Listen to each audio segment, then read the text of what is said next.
welcome back. Please forgive what looks like a cheesy background. There's just a little too much morning light coming through the window, so I just hung that up there real quick to not wash out the camera with the bright light. But anyway, welcome back, and sorry it's been a long time. Been a really, really hectic summer. Those of you who live on a farm / homestead know what I mean. When the summer's going, you're busting your hump and busting your wrist. So that's been occupying a little bit of my time lately. But aside from that, there's something I've been wanting to talk to you folks about for a while. Most of you know we live on a piece of property in rural Tennessee. It used to be a cattle farm, and we even had cattle on it for a while, which means most of the fencing that existed prior to us buying it was barbed wire. So all the perimeter fencing is barbed wire. We've been replacing a lot of that with sheep fencing since we've converted over to sheep. However, being that the perimeter fence is barbed wire, that's merely a suggestion to certain animals, dogs, coyotes, deer, stuff like that. Now, when you've got a decent sized piece of property, fencing the entire perimeter could equate into miles of fence, and that's just not something that's cost effective. Plus, you don't really want to, impede the deer. But we have dogs. We have Rottweilers who are our farm security, and they're kind of our Secret Service detail for our daughters. Wherever our daughters go, the dogs go. So the dogs need to be able to roam pretty much the whole property. If the girls go play in the creek, if they go to the barn, if they go to the other side of the farm, whatever it is that they're doing, the dogs go with them. So the dogs need access to our entire farm. Can't just fence them off in the yard and then not be able to go with the girls. And most people that know Rottweilers understand that unlike some breeds, they're homebodies. They know they're very territorial. They know they're good at recognizing fences as boundaries and recognizing what their boundaries are and staying within them and protecting that area. We have one Roddy, however, named Roscoe, who is special, I guess is the best way to put it. He's a big, friendly, lovable, huge, like 130-pound boy. And luckily the neighbors love him. Everybody knows he's nice and sweet. And he was becoming a little too much of a social butterfly, and he would go pay those neighbors a visit. And almost finding himself some second homes when he was bored. And then one day we started seeing things be dragged onto our property that didn't belong to us. There'd be children's toys in the yard, and the straw that finally broke the camel's back was a really nice Duluth trading jacket. And we figured out whose it was. They were really cool about it, and we bought them a brand new one just like it, and replaced it. But we had to do something. We couldn't have our social butterfly beast of a Rottweiler stealing. That's not a good way to be a good neighbor. So we knew we couldn't fence the whole property off, and we knew we didn't want to put him in a kennel at night because that would defeat the purpose of him being able to run the coyotes off to protect the sheep. Because although Rottweilers, and him in particular, or ours in particular, are not typically livestock guardian dogs, if they just by nature protect the territory and they run coyotes out of the territory, they're by default protecting the sheep, even if that's not their intent. So it works for us. So letting our dogs have the run of the place at night is important. So locking them up in a kennel would totally defeat that purpose. So we started looking into GPS collars and talked to some friends who had used different types. And I'll give my wife all the credit for this find. She discovered the Halo collar, which is a project that the dog whisperer Cesar Milan is involved in. And the Halo collar, wish I have one right here. They're not cheap, but when you look at the price of changing your fencing or of building a kennel and then having to have your dog locked up in the kennel, that was the big part for us anyway. These look pretty affordable at that point. They come in two colors. This is white, which gets filthy, and graphite, which is almost black. The only reason I chose or talked my wife into getting white is because before we had one of those, we didn't know how sturdy the buckles in the collar was. And we were afraid if a buckle broke or if the collar came off, which they don't, we know that now, black would make it hard to find. So we wanted, and all they had was white and black. So we went with the white so that if it was laying in the woods somewhere, we'd be able to find it. If I could give them one little piece of advice or give them my 2 cents on something, I would say please make a hunter safety orange, neon green, bright blue, something other than white that could be seen in a natural environment if it was to come off. Because that's the only reason we went with white. But basically, these collars, they're very sturdy. They have like a cell phone and battery type apparatus in here. So they run on cellular, Bluetooth, and satellite GPS. And they're always searching for all 3 of those signals to latch onto things. So they use quite a bit more battery than a typical like in-ground electric fence or the remote shock collars or the shocking bark collars that use the little flat disposable batteries. These use like a real cell phone battery, so they do have to be charged daily. We started off with the original model, which had about 8 to 12 hours of battery life, and that may be adequate for folks that just need the collar when they let their dog out to play. But since our dogs are farm working dogs, and they're following our daughters around during the day, and then they're running coyotes off at night, they need pretty much around-the-clock protection.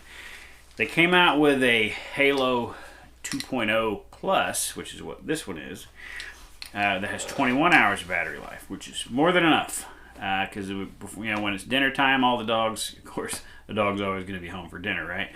So around dinner time, we take the collar off, charge it, and after we feed them and before we call it a day, we put the collar back on and it's fully charged. So what has this thing done for us? Well, how it works is there's an app that you put on your phone, and you can put on everybody's phone. Everybody in the family can have this app and have access to the same account.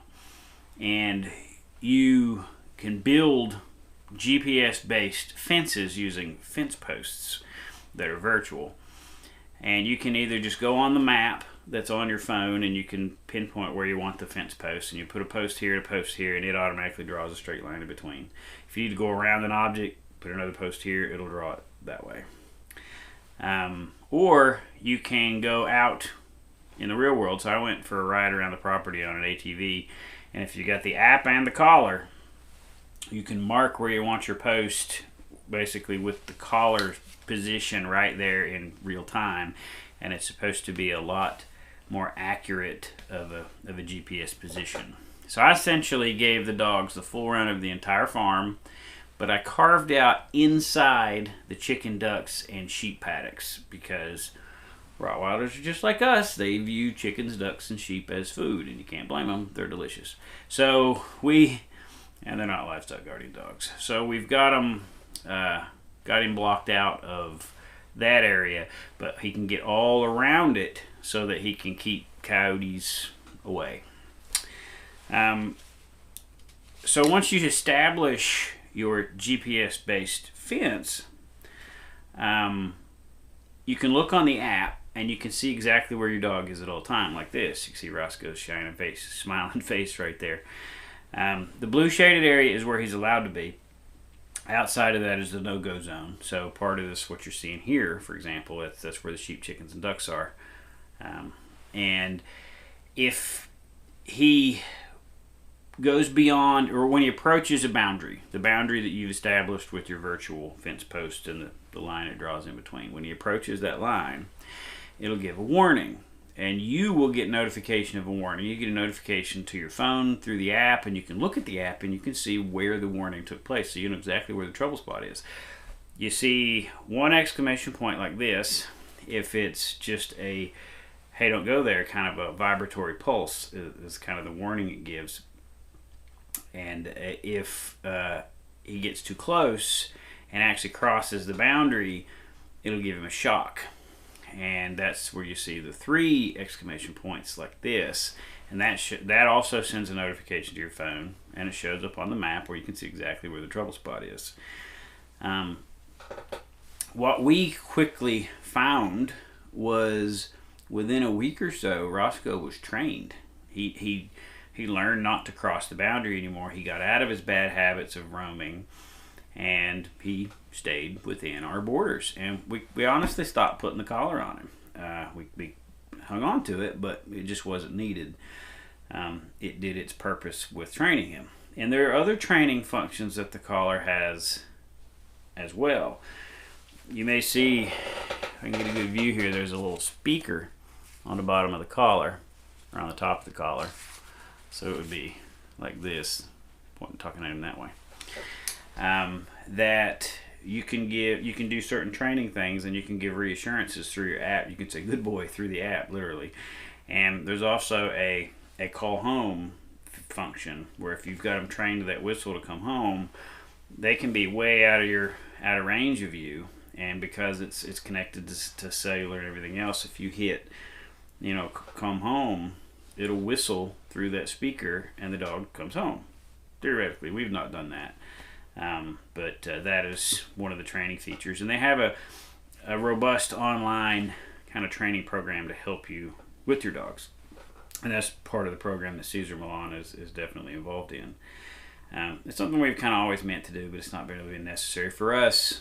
This was a fence. This saved us, several miles of fence to go around the whole property. It's absolutely done its job there. And it's not just for your one property. You can have up to 20 maps stored for each collar. So if you've got a weekend place, if you've got a hunting lease, you could have GPS maps, boundaries set up for each of those locations, so that everywhere you go, you just throw your collar on and bam, your fence is done. And your dog will learn those boundaries as well and stay within them. You can also see where your dog is in real time. You're just like, hey, where's Roscoe? Just look at the app. It's right there. See his little mug? There he is. You always know where he's at. So if you've got hunting dogs or something that, once they get gone, you may be able to figure out where they are. There's activity metrics that it can give you, let you know what kind of exercise your dog's getting during the day and stuff. And ours live on a farm. We don't have that problem. But that might be something that's useful to other folks. It's been a game changer for us. And then recently, my wife adopted a 10-month-old female Rottweiler, kind of a rescue, but it was from a breeder. She has a few little cosmetic flaws, a little underbite. One of her ears looks a little smaller than the other, a little crook to her tail. She was basically something, super awesome little dog, but she was something that a breeder couldn't really sell and didn't want to be seen as his product. So we gave her a home and brought her in, and she's been wonderful, absolutely wonderful. One of the first rescue dogs we brought home that didn't create drama. However, Roscoe, being the big, lovable big brother that he is, he started giving her the tour. So to keep her within the boundaries, we started using the collar again, but we used it on Roscoe. We've got one of the larger ones, and she's not quite grown into it yet. But he, since he's the leader, whenever he would get to a certain point and stop or turn around, she would follow suit. So essentially, having that one collar can control several dogs as long as it's on the lead dog. Our other Rottweiler, Jaeger, he's your typical, lays right by your front door, Roddy, so we don't really have a problem with him. But Roscoe, being a rambunctious and super friendly and curious fella, he needed a little extra help, and the Halo collar, hands down, delivered. They have outstanding support. They have what they call the virtual dog park, where you can do like a Zoom type meeting for troubleshooting, helping you set it up, helping you work out kinks. And they, through the dog park, they helped us exchange our original collar for the 2.0 Plus when it came in.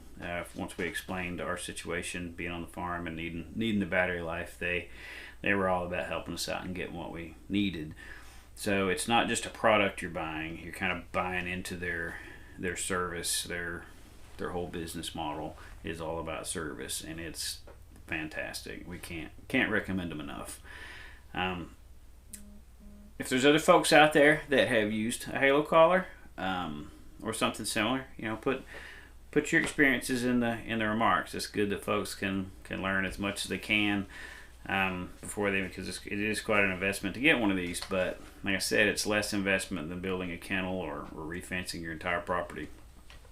And a fence doesn't come with all the feedback. Oh, and the feedback, by the way, everything, whether it's a low battery notification like this or like these, all of that kind of stuff shows up on your phone if you got your notifications enabled for that app. So in real time, when something's happening, you're notified. You know your dog just got corrected. You know your dog just got warned. You know the battery's almost about to die. Those little notifications pop in as they happen. So you're not going and looking for your dog later. You know when there's a problem and you can deal with it accordingly. So anyway, I hope you got something out of this. We highly recommend this product, and we don't say that lightly. It's been a lifesaver for us and a total game changer, and we couldn't recommend them enough. So thanks a lot. Thanks for taking the time to watch. Hope you got something out of this. And we will see y'all again real soon. Thanks.